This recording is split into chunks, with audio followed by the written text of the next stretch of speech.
This is McKinley over here. Yes, right. And finally, if you have our last set, this is our... Okay, now, our stamp collectors were very careful not to say anything critical, so I'm going to say it because I'm an opinion writer. Yes.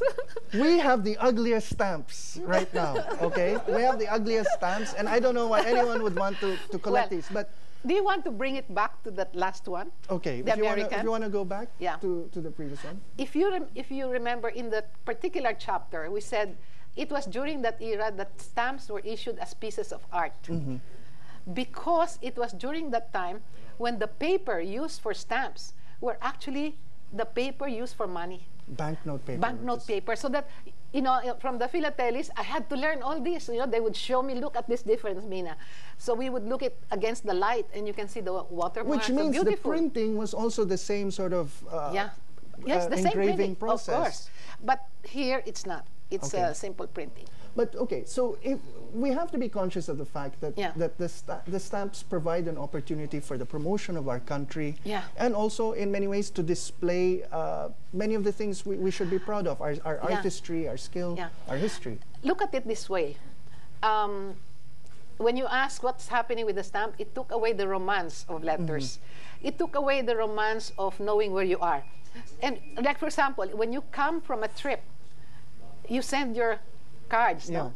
So you see all the stamps, and the stamps bring you an identity of where you've been, and the guy who's accepting it also gets the identity of where you are at that moment, no?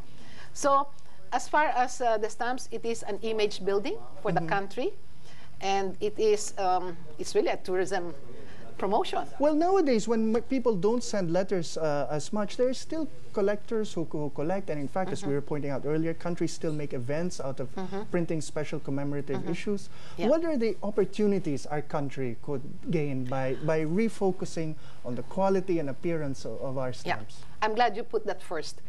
I think what is important is that the quality and appearance of the stamp be really improved. I think I would like to say that when the book came out, there were already people from outside calling. All of a sudden, they're asking for Philippine stamps. And this is very exciting, because for a while, all the people that were helping me were saying, oh, Mina, you know, they're not looking at stamps from the Philippines. You know, what can we do? And here is an example of how things can be revived. The second one is that I think that there must be a look at what we can show. We miss, for example, I wrote Villanueva, Chito, who's now in charge, and I said probably we should look at the stamp for Justice Cecilia Munoz Palma, who was the first woman Supreme Court Justice. So we were looking at, for example, more areas in the tourism industry that can be featured. So places, works of art. They love anything on floras and faunas. People just love to collect these, no? Okay. And of course the historical areas, no? Okay.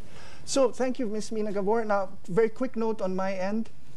This is an opportunity for you to reach out to members of our government to simply remind them that you represent the community. If you happen to be a stamp collector, add your voice to the Philatelic Federation and tell our officials that we can seize the moment and show the best of the Philippines by means of those little pieces of paper. So thank you again, Ms. Mina Gabor.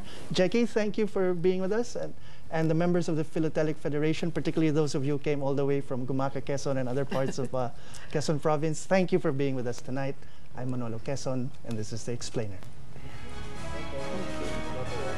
Thank you very much.